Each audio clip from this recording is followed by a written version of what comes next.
When we say that in our designs we have to avoid as much clutter as possible, we mean it. And one way to achieve it is using whitespace, also known as negative space.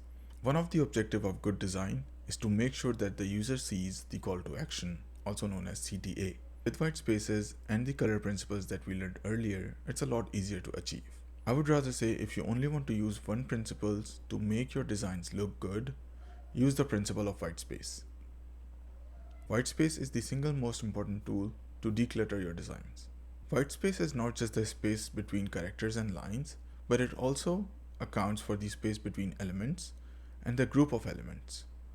With the correct use of white space, you can help the users to identify groups of elements, things which are linked together, and things which are different from others. Let's take a look at this form with and without spacing.